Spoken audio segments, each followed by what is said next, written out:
आपने 193 के तहत इस विषय को आगे बढ़ाने के लिए मुझे अवसर दिया है। मैं आपका आभारी हूं। मैं कांग्रेस के नेता माननीय खड़गे जी की बातों को यहां पर सुन रहा था और मुझे आश्चर्य हुआ कि वो अपना लिखित स्टेटमेंट यहां पर पढ़ रहे थे तो कह रहे थे 113 घटनाएं घटित हुई, लेकिन जब वो मौखिक बोल रहे थे तो कह रहे थे 600 से अधिक घटनाएं घटित हुई। क्या सत्य है यह मुझे लगता पूरा देश जानता है। 26 मई को श्री नरेंद्र मोदी जी के नेतृत्व में भारतीय जनता पार्टी नेतृत्व की सरकार ने शपथ ग्रहण किया था और इस देश के अंदर इस सरकार के आने के बाद आम जनता में विश्वास बहाली हुई। तो देखा जा सकता है शासन में, प्रशासन में। ये आंकड़े जो माननीय खड़गे जी यहां पर कह रहे थे, मैं उसके पीछे लेके चलता हूं और मुझे लगता है कि अगर ये आंकड़े वास्तव में स्वीकार करेंगे और सचमुच इस देश की सांप्रदायिक हिंसा से लोग चिंतित हैं, तो सांप्रदायिक आधार पर इन्होंने जो घोषणाएं की हैं पूरे देश से इनको माफी मांगनी पड़ेगी। महोदय, 2011 में न जिन प्रदेशों की घटनाओं की मैं जिक्र कर रहा हूं, न वहां पर और न केंद्र में ही भारतीय जनता पार्टी की सरकार थी, लेकिन इस देश में 580 घटनाएं घटित हुई, 91 लोग मारे गए और 1899 घायल हुए। इनमें सबसे अधिक उत्तर प्रदेश के अंदर 84 घटनाएं घटित हुई, 12 लोग मारे गए और 347 2011 में घायल हुए थे। दूसरे पर राजस्थान, दूसरे पर प्लीज खड़गे जी आप सुन तो लें, आपने जो कहा है डोंट प्रोवोक कर रहे, लेकिन आप सुन लीजिए ना। फंस गए विवेक में आगे फंस गए। महोदय, दूसरे नंबर पर महाराष्ट्र है जिसमें 88 घटनाएं घटित हुई। इसमें कांग्रेस नेतृत्व की सरकार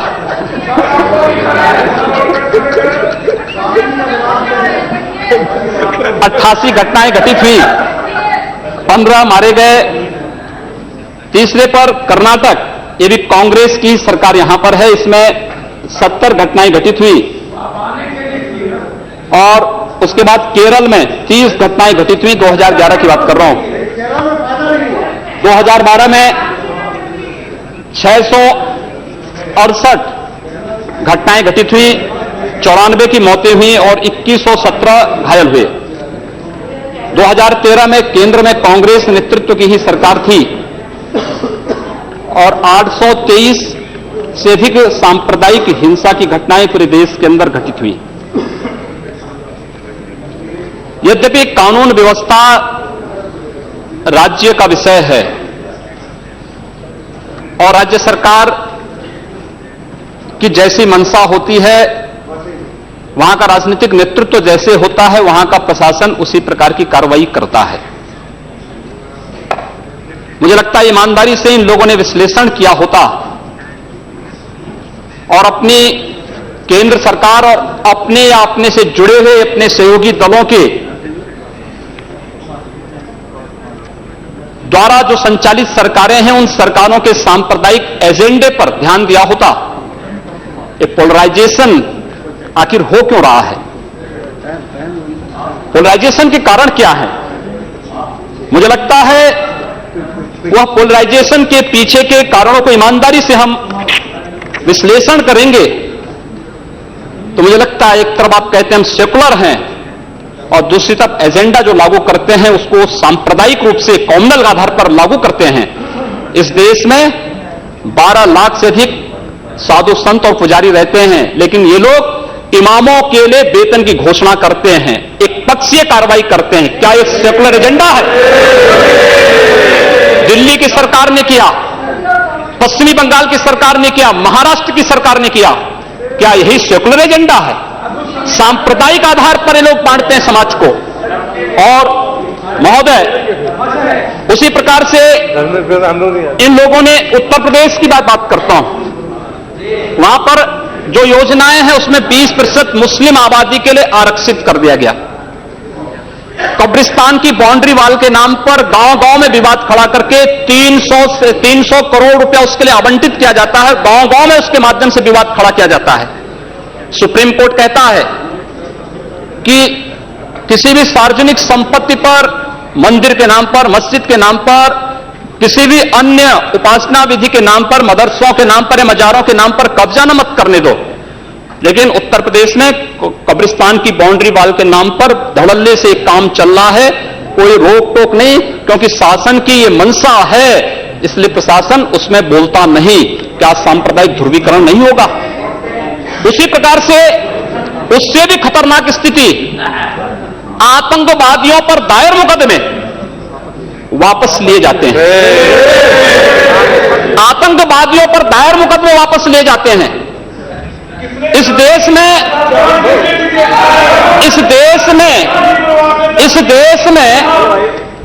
जो लोग राष्ट्रीय सुरक्षा के लिए खतरा बने हुए हैं, जिन लोगों ने राष्ट्र की संप्रभुता को चुनौती दी है, जो लोग लगातार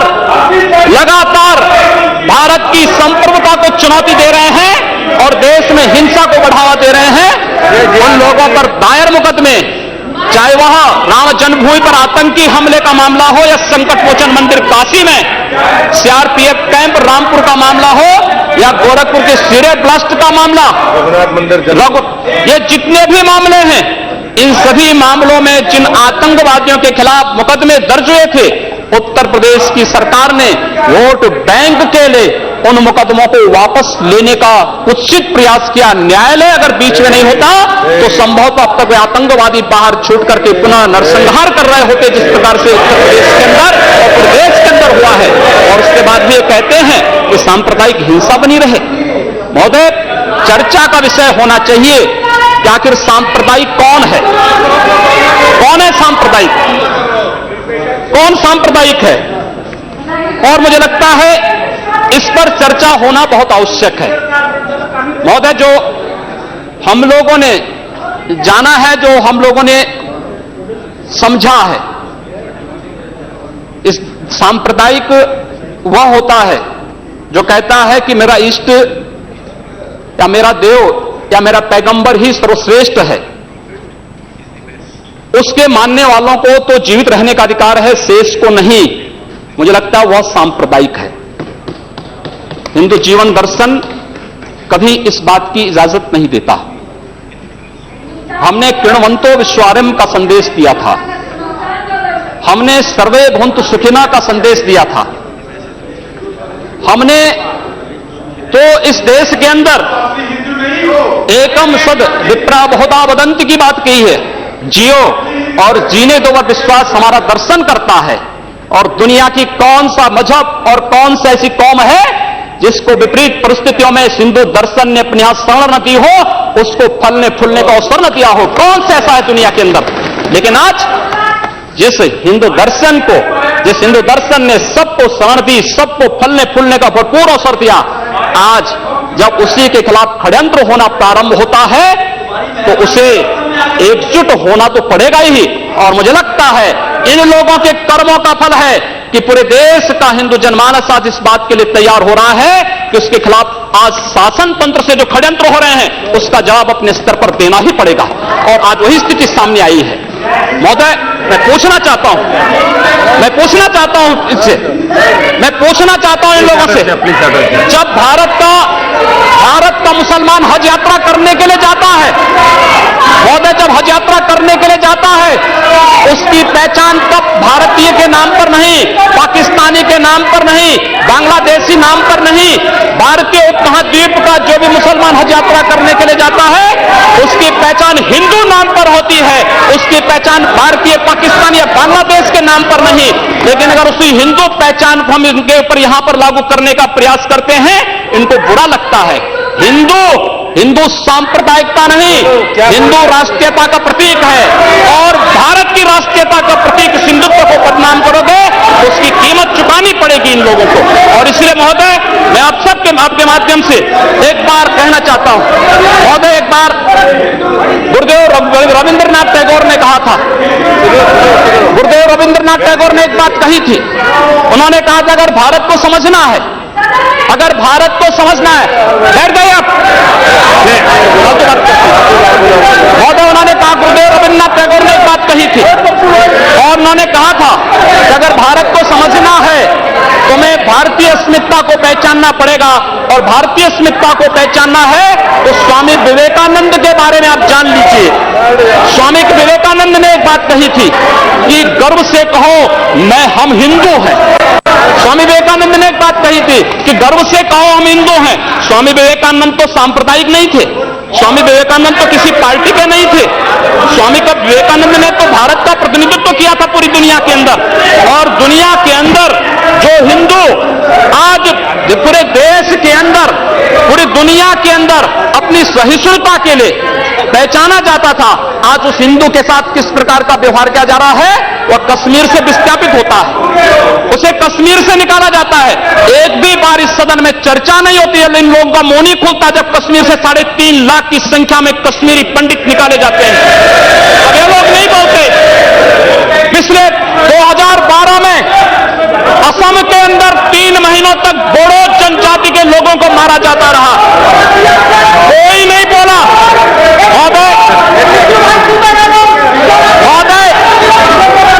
कोई नहीं बोला।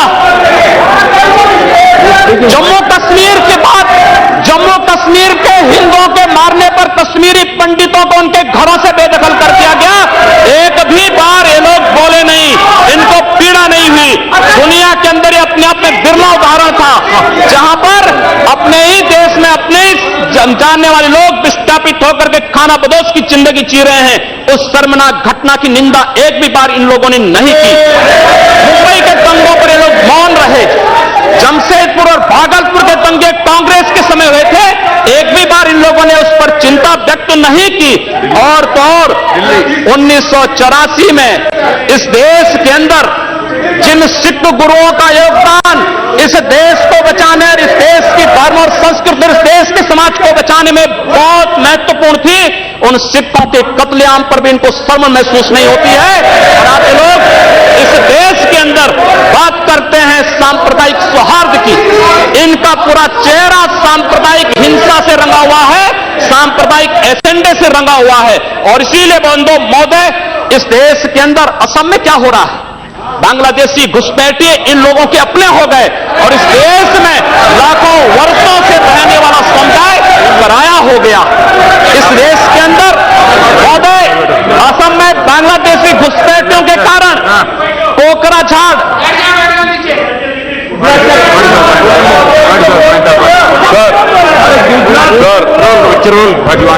Under Rule 376, sir, the honorable member, while giving statement in his speech, he mentioned about communal rights. I request you that 2011 he has given a figure. Those are wrong figures. No, he has completely forgotten 10 to 2013. No. My question was there, sir. You cannot give wrong figures. Gujarat was the highest number for the Madhya Pradesh. I have my question over here answer. I request you to check the record. Please, sir. Please take it. No. Please. Anis leg. On my leg, please. See, the member is speaking and giving some figures. You are disputing that figures. No. In your speech you can say. There is no ruling. There is none out of him. During your speech you can say. Reply that. During your speech you can counter it. When your time comes, you at that time can dispute it. You continue. You can nothing will counter. उपाध्यक्ष महोदय, सच्चाई कड़वी होती है और कड़वी सच्चाई लोग स्वीकार करने को तैयार नहीं। क्योंकि लोग उस बीमारी से स्वयं त्रस्त हो चुके हैं जो बीमारी इन्होंने पूरे देश को दी है, और इसीलिए ये लोग उस सच्चाई को स्वीकार नहीं कर सकते। कश्मीरी पंडितों के निष्कासन पर और कश्मीर पे हुए अत्याचार पर ये लोग मौन थे। मैं 2011-12 में असम के अंदर देख रहा था, 3 महीनों तक लगातार दंगे होते रहे, इन लोगों ने एक भी बार सदन में चर्चा नहीं कराई। असम जलता रहा, और तो और कांग्रेस के लोग एक बार तो असम के ही मुख्यमंत्री को कटघरे में खड़ा कर दिया कि इन्होंने बोडो लोगों के बारे में कैसे बोल दिया। अरे बोडो वहां का नागरिक है, उसके बारे में नहीं बोलेंगे, किसके बारे में बोलेंगे? लेकिन ये लोग बांग्लादेशियों घुसपैठियों की वकालत करते हैं, और बांग्लादेशी घुसपैठियों की वकालत करते हुए इन लोगों ने पूरे बांग्लादेश, पूरे पूर्वोत्तर के भारत का जो समीकरण बदला है। महोदय, असम के अंदर आज कोकराझार, धुबरी, चिरांग और बरबेटा जिले जो हिंसा की सर्वाधिक चपेट में हैं, वे सर्वाधिक चपेट में जो जिले हैं वे इसलिए हैं क्योंकि बांग्लादेशी घुसपैठी वहां पर आकर के जमीनों पर कब्जा किए हैं।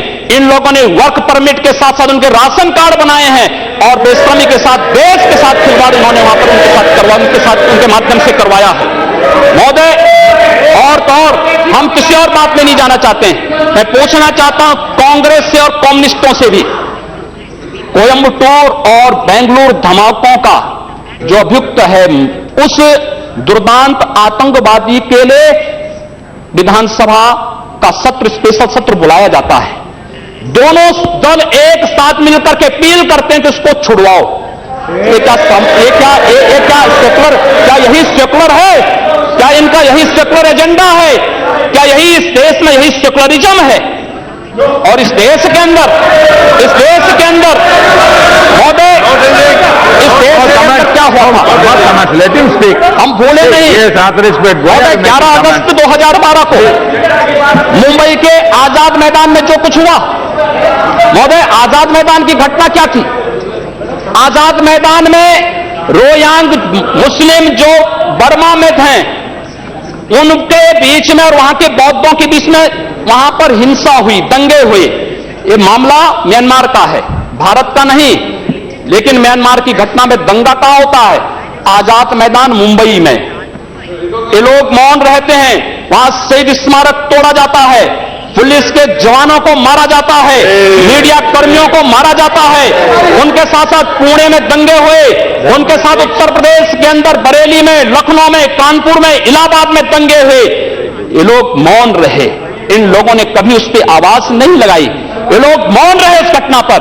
ये वही लोग हैं जो आजाद मैदान की घटना पर मौन थे, और बाबा रामदेव पे, उन सत्याग्रहियों पर ये लोग रामला मैदान पे लाठी चार्ज करके बेशर्मी के साथ वंदे मातरम का गान करने वाले देशभक्तों पर लाठी चार्ज करते हैं। ये लोग देश के अंदर सांप्रदायिक हिंसा की बात करते हैं।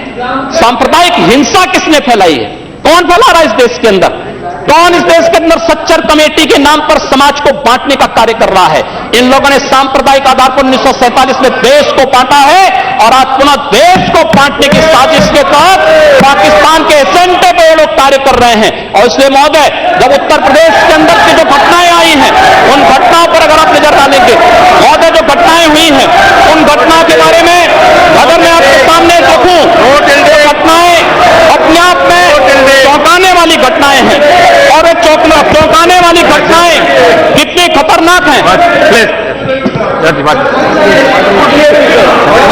Rule 380. I'm quoting.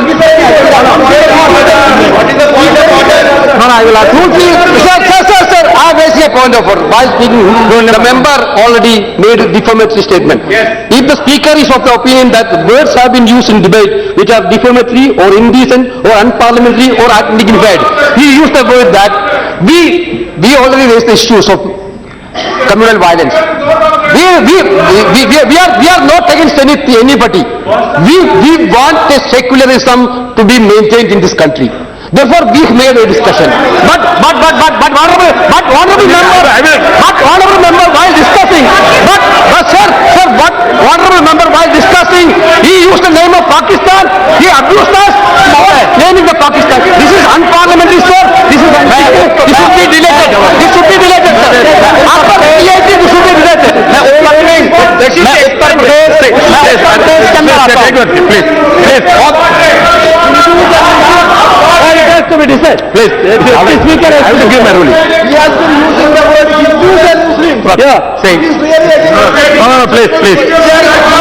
You have raised certain objections. If any objections is in regard, that will go through and will explain it. Please continue. उपाध्यक्ष महोदय, सांप्रदायिक एजेंडा इन लोगों का है, हमारा नहीं। हम लोगों ने पूरे देश को एकजुट करने की बात किया था। हम लोगों ने तो नारा भी दिया था कि सबका साथ और सबका विकास। हमने कहा था सबका साथ सबका विकास, लेकिन असम के अंदर अली और कुली का नारा इन लोगों ने दिया था, हम लोगों ने नहीं दिया था। असम को ये लोग बांटने का प्रयास कर रहे हैं, देश से अलग करने की साजिश कर रहे हैं, और इसीलिए मैं आपके माध्यम से कहना चाहता हूं, क्या यही सेकुलरिज्म है? मैं उत्तर प्रदेश के बारे में चर्चा करना चाहता हूं। उत्तर प्रदेश के अंदर 2012 में 118 घटनाएं घटित हुई, 2013 में 247 और मार्च से मई तक 65 घटनाएं घटित हो चुकी हैं।